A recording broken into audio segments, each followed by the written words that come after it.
السلام علیکم۔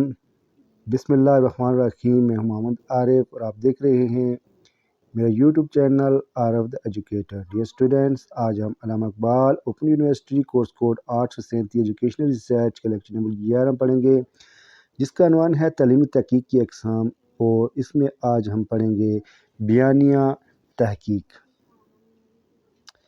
بیانی تحقیق کی وسعت۔ بیانی تحقیق کو عام طور پر اسٹیٹیکل ریسرچ کا نام بھی دیا جاتا ہے۔ اس تحقیق کے دوران محقق موجودہ چیزوں کے بارے میں بحث کرتا ہے، جس سے یہ ثابت ہوتا ہے کہ بیانی تحقیق کا تعلق صرف موجودہ حالات، واقعات، تعلقات، رسم و رواج کے ساتھ نہیں، بلکہ تمام پہلو کا تجزیہ بھی کیا جاتا ہے، جس کے نتیجے میں یہ واقعات رونما ہوتی ہیں، اور جب تجزیہ کیا جائے گا تو مستقبل کے لیے تجویز دی جا سکے گی۔ نامور مفکر گلاس اینڈ ہاپکنس کے مطابق یہ بیانی تحقیق کے دوران کسی بھی واقعے کے بارے میں اعداد و شمار اکٹھا کرنا، ان کو جدول کی شکل میں ترتیب دینا، بیانی تحقیق کا ایک اہم ترین شاخ ہے، کیونکہ طریقہ کار کے لحاظ سے اس میں سائنسی انداز فکر پایا جاتا ہے۔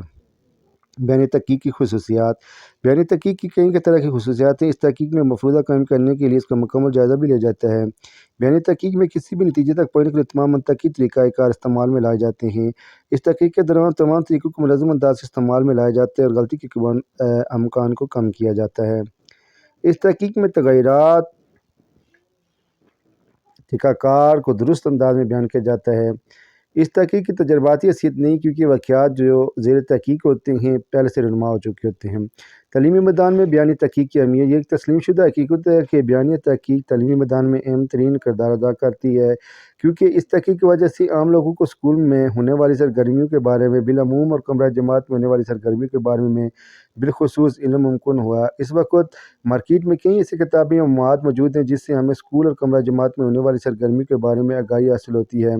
ایک معروف مفکر کے مطابق علم کے میدان میں اعداد و شمار اکٹھا کرنے والے محقق مشاہدہ کرنا، سروے کرنا، انٹرویو کرنا جیسے طریقے استعمال میں لا سکتے ہیں۔ بیانی تحقیق کا طریقہ کار۔ چونکہ بیانی تحقیق سائنسی انداز سے کی جاتی ہے، اس لیے اس تحقیق کے لیے درجہ ذیل اقدامات اٹھائے جاتے ہیں۔ تحقیق کے لیے مسئلے کا انتخاب۔ تحقیق کے لیے مسئلے کا انتخاب ایک انتہائی اہم مرحلہ ہوتا ہے، اور خاص طور پر بیانی تحقیق کے لیے مسئلہ یا موضوع کا انتخاب بہت زیادہ اہمیت کا عمل ہوتا ہے۔ سب سے پہلے محقق کو اس بات کا تعین لینا چاہیے کہ وہ خود کسی موضوع یا مسئلے کے بارے میں ممکن علم رکھتا ہے، کیونکہ تحقیق کا عمل صرف اسی صورت میں نتیجہ خیز ہو سکتا ہے جب محقق ایک اسکالر ہوگا، کیونکہ ایک اسکالر یا عالم ہی درست مسئلے یا موضوع کا انتخاب کر سکتا ہے۔ مسئلے کا بیان۔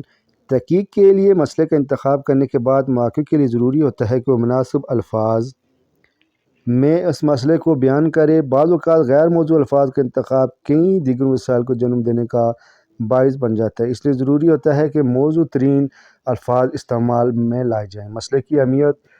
یقیناً محقق تحقیق کے لیے ایسے موضوع یا مسئلے کا انتخاب کرتا ہے جو انتہائی اہم ہوگا، جس کے کسی ادارے یا گروہی سطح پر انسانی زندگی سے گہرے اثرات مرتب ہوں۔ بیانی تحقیق کے دوران محقق کے لیے ان مسئلے کے انتخاب کا اندازہ لگانا نہایتی ضروری ہوتا ہے۔ سب سے پہلے مفروضہ قائم کرنا۔ جب بھی کوئی سائنسدان اپنی تحقیق کا آغاز کرتا ہے تو سب سے پہلے مفروضہ قائم کرتا ہے۔ مفروضہ قائم کرنا تحقیق کا ابتدائی عمل ہوتا ہے، جس پر باقاعدہ ماننا تحقیق کا انحصار ہوتا ہے۔ بیانی تحقیق بھی ایک ایسی تحقیق ہے جس کا اندازہ مفروضہ قائم کرنے سے ہوتا ہے۔ یہی وجہ ہے کہ اس تحقیقی عمل میں سائنسی تحقیق کا طریقہ کار استعمال ہوتا ہے۔ پھر تعریف بیان کرنا۔ بیانی تحقیق میں زیر تحقیق موضوع یا مسئلے کے مناسب انداز میں تعریف بیان کی جاتی ہے۔ ایک محقق کی یہ کوشش ہوتی ہے کہ وہ پڑھانے والے افراد کے لیے مسئلے کے نام کے بعد اس کے مناسب الفاظ کی مدد سے تعریف کرے، یا کسی طریقہ کار کا ابہام پیدا نہ ہو اور مسئلہ مکمل طور پر سمجھ میں آ سکے۔ مسئلے یا موضوع سے متعلق مواد کا مطالعہ۔ بیانی تحقیق کرنے والے محقق کے لیے ضروری ہے کہ وہ اپنے زیر تحقیق مسئلے سے متعلق مواد کا مطالعہ کرے۔ اسے چاہیے کہ وہ اس سے متعلقہ دوسرے محقق کی تحقیق کا بھی مطالعہ کرے، تاکہ ایک قابل جائزہ لینے کا عمل جاری رہے۔ بیانی تحقیق چونکہ واقعات، تعلقات کا جائزہ بھی لیا جاتا ہے، اس لیے محقق کے لیے ضروری ہوتا ہے کہ وہ ماضی حال میں کی گئی تحقیقات کا مطالعہ جاری رکھے۔ اس طرح بیانی تحقیق میں عمل میں جدت پیدا ہوگی۔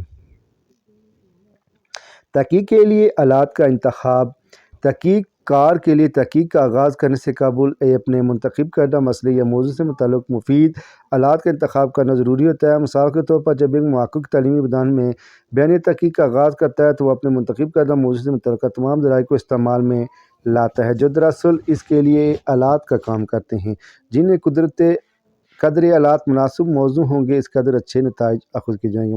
مواد کا تجزیہ: بیانی تحقیق کے دوران مسئلے سے متعلقہ اور اکٹھا کیے گئے مواد کا تجزیہ کرنا بھی ضروری ہوتا ہے۔ مواد یعنی اعداد و شمار ڈیٹا کا تجزیہ تحقیقی عمل کی درستگی میں اہم کردار ادا کرتا ہے اور ایک اچھے محقق مسلسل مواد کا تجزیہ جاری رکھتا ہے تاکہ اگر مزید مواد کی ضرورت ہو یا اس میں کوئی تبدیلی عمل میں لائی جائے تو وہ لائی جا سکے۔ دراصل اس تحقیق میں موجود وقت کی اہمیت ہے اور یہ جاننا رہنا کہ اعداد و شمار میں موجود وقت کے مطابق نتائج فراہم کر سکیں یا نہیں ضروری ہے۔ تحقیقی میدان میں تحقیق کرنے والے محقق کے لیے ضروری ہوتا ہے کہ وقت میں ہونے والی تبدیلیوں کا جائزہ لے تاکہ تحقیق کے اکٹھے ہو سکے اور اعداد و شمار میں بہتری لائی جا سکے۔ نتائج اخذ کرنا: تحقیق کے تمام مراحل سے گزرنے کے بعد نتائج اخذ کرنا ایک اہم ترین مرحلہ ہوتا ہے کیونکہ تحقیق کار جو نتیجہ اخذ کرتے ہیں دوسرے تحقیق کار میں دلچسپی رکھنے والے ان کا بغور جائزہ لیتے ہیں۔ اس کے ساتھ ساتھ ہر دور میں ناقدین کی ایک کثیر تعداد موجود رہتی ہے جو کسی بھی نئی تحقیق کا جائزہ لینے کے بعد اس کی خصوصیات نقائص کے بارے میں اپنی آراء کا اظہار کرتے ہیں اور کسی بھی تحقیق کے بعد جو نتیجہ اخذ کیا جاتا ہے اسی کو نظر انداز رکھتے ہوئے جائزہ لیا جاتا ہے۔ اس کے لیے نتائج کا اخذ کرتے ہوئے تحقیق کار کو چاہیے کہ نہایت احتیاط سے کام لے اور کسی قسم کی تعصب یا دنجاری میں اپنا کام میں حائل نہ ہونے دے۔ بیانی تحقیق کے طریقہ کار: بیانی تحقیق کے کئی طریقے یا اقسام جو کہ درج ذیل ہیں۔ سروے کا طریقہ: یہ ایک نہایت ہی کامیاب طریقہ ہے جس کے دوران محقق یہ کوشش کرتا ہے کہ زیادہ سے زیادہ آبادیوں یا افراد کا سروے کے ذریعے مطالعہ کیا جاتا ہے کہ ضروری اعداد و شمار اکٹھے کیے جا سکیں۔ عام طور پر سروے کے لیے درج ذیل مقاصد ہوتے ہیں: کم سے کم وقت میں درپیش مسائل کے حل کے لیے مواد جمع کرنا، کم سے کم وسائل استعمال کرتے ہوئے درپیش مسئلے کی بہتر نتائج کرنا، نتائج کے استعمال سے مسئلے کا حل کرنا، مستقبل میں متوقع مسائل کا موجودہ وسائل کے سامنے رکھتے ہوئے حل و تدابیر پیش کرنا۔ مطالعہ احوال یا کیس اسٹڈی کے طریقے سے: کیس اسٹڈی ایک ایسا طریقہ کار ہے جس کا مقصد سماجی حقائق کو جاننے کے لیے اعداد و شمار اکٹھا کرنا ہوتا ہے۔ اس طریقے کے تحت تمام معاشرے کا ایک مکمل یونٹ کی شکل میں جائزہ لیا جاتا ہے۔ یہ یونٹ فرد واحد، ایک خاندان، ایک معاشرتی گروپ یا کسی ایک طبقے پر مشتمل ہو سکتا ہے۔ اس مقصد کا زیادہ عمل مجموعی طور پر جزوی طور پر سمجھا جاتا ہے۔ تقابلی طریقہ کار: بیانی تحقیق میں مختلف مراحل واقعات کا تقابلی جائزہ لیتے ہوئے نتائج اخذ کیے جاتے ہیں۔ اس عمل کے دوران یہ پہلے بھی مد نظر رکھا جاتا ہے کہ کون سے واقعات کے درمیان مشابہت یا ہمگنگی پائی جاتی ہے۔ تاہم تحقیق یعنی ایسے واقعات رونما ہونے چاہیے جو آپس میں مشابہت رکھتے ہوں۔ مثال کے طور پر گاڑیوں کے حادثات صرف اس لیے ہوتے چاہیے کہ جو وجود کو جا سکے تاہم ماضی میں ہونے والے واقعات سے اعداد و شمار اکٹھے کیے جا سکیں۔ دوسری طرف ماضی حال میں ہونے والے واقعات کا تقابلی جائزہ بھی لیا جانا چاہیے تاکہ نتائج اخذ کیے جا سکے۔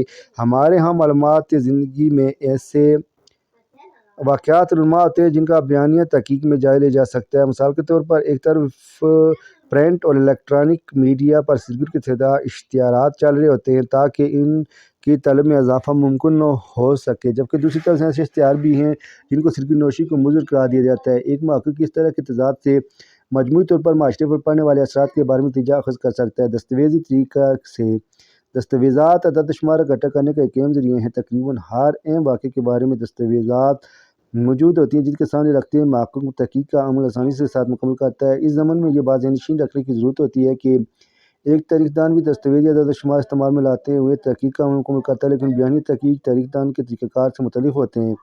ایک تاریخ دان تجزیے کے لیے ماضی کے واقعات کا جائزہ لیتا ہے جبکہ بیانی تحقیق کرنے والے محقق موجودہ حالات واقعات کو سامنے رکھتا ہے۔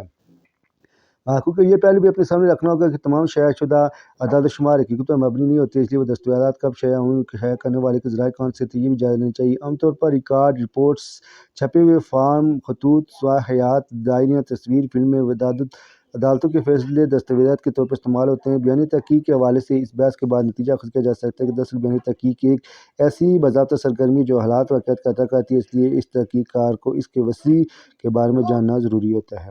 اس کے ساتھ ہی آج کا یہ لیکچر اختتام پذیر ہوا۔ آپ سے اجازت چاہتا ہوں۔ السلام علیکم، خدا حافظ۔